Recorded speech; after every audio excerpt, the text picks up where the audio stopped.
Bonjour à tous, bienvenue pour cette nouvelle édition du Club IMO, le club de l'immobilier, avec notre invité aujourd'hui, c'est Serge Gibowski. Bonjour. Bonjour, vous êtes le président directeur général d'ICAD, filiale de la Caisse des dépôts, qui intervient à la fois sur l'immobilier du marché tertiaire, mais également le résidentiel. Alors, en ce mois de mars, Serge Gibowski, les salons immobiliers vont se multiplier dans l'Hexagone. Ce sera peut-être de bons indicateurs pour avoir le pouls du marché. Et il y a notamment le MIPIM qui démarre jeudi à Cannes. Alors effectivement, le MIPIM, qui est un salon international de l'immobilier d'entreprise, c'est un indicateur. En même temps, ça n'est qu'un indicateur. Je préfère, moi, regarder les chiffres d'investissement, les chiffres de demande sur le marché, plus que l'affluence à tel ou tel salon qui peut dépendre parfois, vous savez, du beau temps ou du mauvais temps. Et les particularités cette année du MIPIM, des projets, des choses en particulier vont être présentées?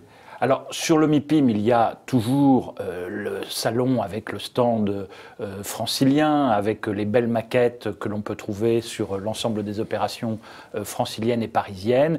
Il y a aussi de belles maquettes sur la Défense. Bref, je crois que les partenaires français, en quelque sorte, se sont depuis quelques années bien organisés pour avoir une présentation digne et concurrentielle par rapport à ce que faisaient dans le passé d'autres pays étrangers.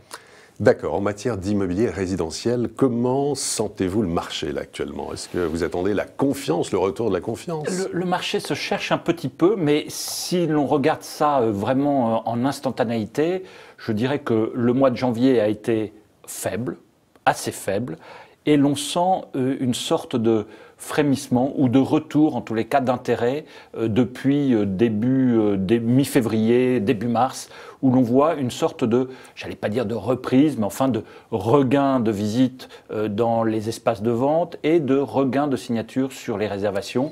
C'est peut-être une espérance. Là, vous parlez en fait du neuf, de l'ancien en général? Parlant d'espace de vente, je parle effectivement du neuf. C'est mon prisme de promoteur qui veut ça. Y aura-t-il un effet PTZ+ dans le neuf cette année? Bien, écoutez, il y aura, je l'espère en tous les cas, un effet PTZ+. On espérait quelques aménagements, ils n'ont pas tous eu lieu. Cela étant, les primo-accédants doivent pouvoir continuer à accéder à la propriété. Il faut peut-être aussi que l'on trouve les voies et moyens de peser sur les prix de telle sorte qu'on rende accessible au plus grand nombre le logement. Et là, c'est un effort à faire. Peut-être un peu du côté des pouvoirs publics, mais aussi un peu du côté des promoteurs et des propriétaires fonciers. C'est toute la chaîne de la production immobilière qui doit réfléchir à comment offrir à des coûts modérés la possibilité aux uns et aux autres d'accéder à la propriété. Et comment peser justement sur les prix? Quelles seraient les pistes?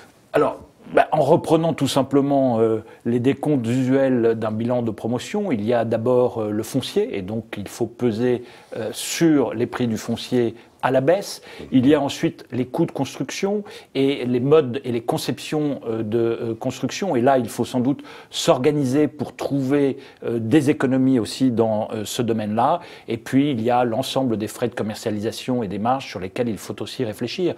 Une fois que vous avez repris un bilan avec cette ferme volonté, on doit pouvoir réussir à sortir des habitations, des logements à des prix plus accessibles.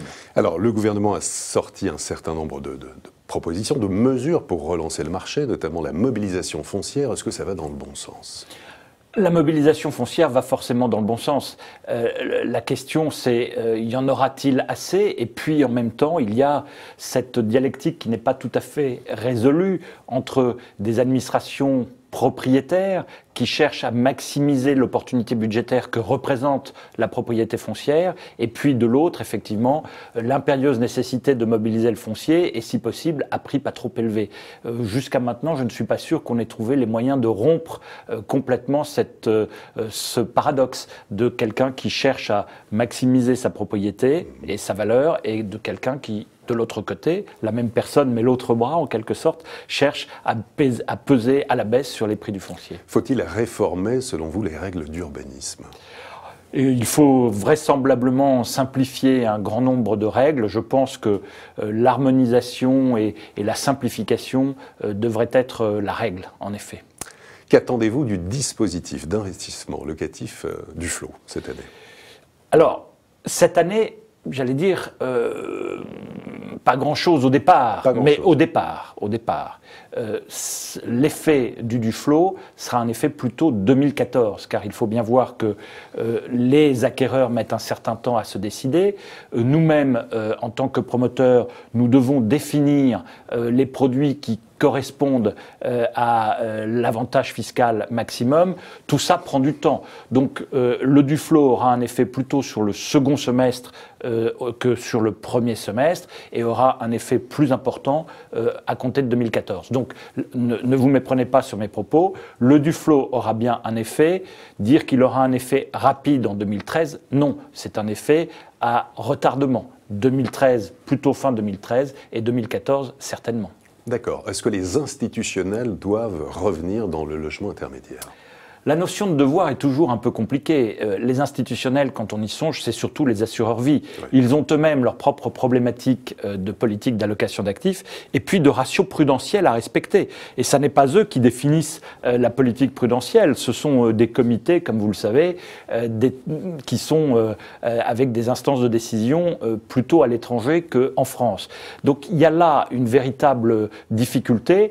Un devoir, je ne le dirais pas, peut-être une opportunité, parce que des taux d'intérêt bas, des placements alternatifs dans l'immobilier qui peuvent être intéressants, et souvent, on le voit bien du reste, quand le marché est en recul, les institutionnels reviennent, quand le marché repart à la hausse, les institutionnels s'en retirent. Et je crois qu'aujourd'hui, le marché est en recul, les taux sont assez bas, donc il y a une opportunité pour les investisseurs institutionnels de revenir, et je préférerais que ce soit la loi du marché en quelque sorte qui favorise ce retour plutôt qu'une nécessité d'ordre contraignante. Et ce marché dans les zones tendues, comment pensez-vous qu'il va évoluer cette année en matière de prix, de taux? Comment sentez-vous les choses? Sur l'ensemble des zones tendues, je crois qu'il faut vraiment regarder comme toujours au microscope. On n'est jamais exactement dans les mêmes situations à tel ou tel endroit. Je pense que les prix sur les zones les plus tendues devraient se stabiliser, mais une baisse généralisée, je n'y crois pas. Pas d'effondrement des prix à l'horizon? Non. Bon. Quelles seraient selon vous les pistes, les mesures prioritaires à prendre pour essayer justement de relancer l'activité immobilière dans les zones tendues? Mais la relance, elle vient effectivement d'une mobilisation foncière, elle vient peut-être d'ajustements sur l'éligibilité au PTZ+, voire sur le bon niveau des loyers utilisables pour le Duflot. Et là, il y a peut-être encore, j'allais dire, allez, encore 1 ou 2 euros peut-être à aller chercher. Et puis, en même temps, je dirais qu'elle vient aussi de la responsabilité des promoteurs, de chercher comment concevoir des produits qui permettent peut-être de peser sur les prix de production. Je crois que c'est aussi une solution. La responsabilité du logement n'incombe pas qu'au pouvoir public, elle est aussi dans la main des professionnels. D'accord. Est-ce qu'en dépit des nombreuses taxes et réformes, l'immobilier reste un bon placement ?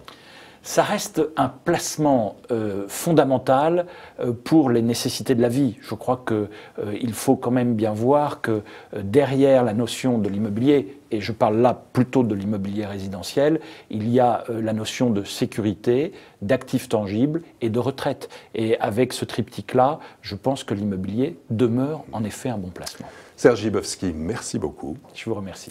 Et à très bientôt pour une prochaine édition du Club Imo, Explore Imo, Le Figaro.